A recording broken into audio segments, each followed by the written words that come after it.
Faut-il se sacrifier pour son entreprise? Je suis Cédric Watine, tu es chez Outils du Manager, le podcast en français sur le management le plus écouté.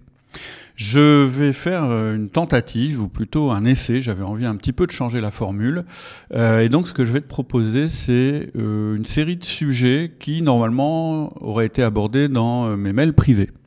Ce qui permet d'interagir. Et j'ai choisi de prendre ces sujets, de les traiter en vidéo et en audio pour que tu puisses avoir une petite idée des sujets dont on parle dans les mails privés, et aussi pour t'inciter à t'inscrire aux mails privés. Parce que si tu veux réagir par rapport aux sujets que je vais évoquer, qui sont souvent un peu moins consensuels que ceux que j'aborde sur, je dirais, le podcast habituel, eh bien il faut t'inscrire aux mails privés et on pourra avoir un échange sur ce sujet. Donc, le sujet d'aujourd'hui, c'est est-ce qu'il faut sacrifier sa vie perso pour son entreprise? Pourquoi je me pose cette question-là, ou plutôt pourquoi je pose cette question-là? Je pose cette question-là parce qu'actuellement, je vois deux choses coexister dans les entreprises. J'ai d'un côté des chefs d'entreprise, des managers, des gens qui sont peut-être, qu'on pourrait qualifier un petit peu de old school, qui sont très inquiets, qui me disent, avec les nouvelles générations, avec les crises qu'il y a eu, j'ai de plus en plus de mal à avoir des collaborateurs qui sont engagés dans l'entreprise. J'ai l'impression que leur priorité, c'est plus du tout le boulot, alors qu'à mon époque, ou alors que dans ma façon de voir les choses, eh bien le travail, c'est assez central.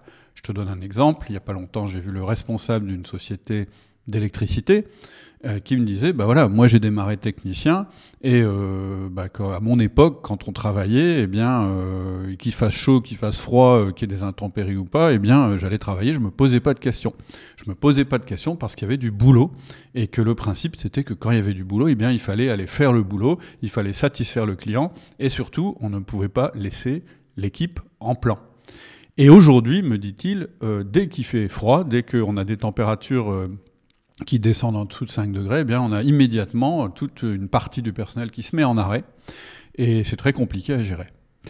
Et puis d'un autre côté, j'ai aussi un autre son de cloche, j'ai des employés, des managers qui... et ça s'est accentué, je dirais, depuis le Covid, depuis le grand confinement qu'on a eu. J'ai des gens qui me disent qu'ils ont décidé d'être beaucoup moins impliqués dans l'entreprise. Ils ont décidé de privilégier, me disent-ils, leur vie personnelle par rapport à la vie professionnelle. Et donc, leur discours, c'est de dire, bon, ben, un emploi, ça me sert à gagner de l'argent, mais c'est tout.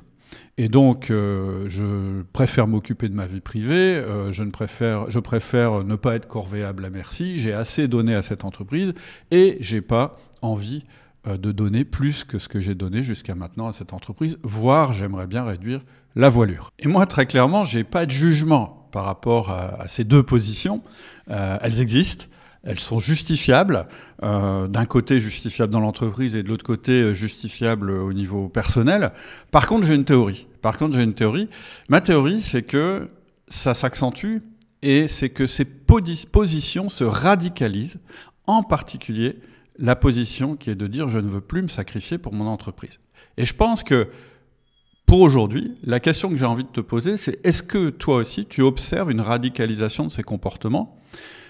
Est-ce que dans ton entreprise, toi aussi, tu n'as pas l'impression d'un désengagement progressif de tes salariés et d'une radicalisation de ceux qui sont plutôt pour se sacrifier pour l'entreprise? J'aimerais bien, franchement, ça m'intéresse de savoir si toi, tu observes ça aussi dans tes équipes, si toi, tu observes ça aussi dans ton entreprise.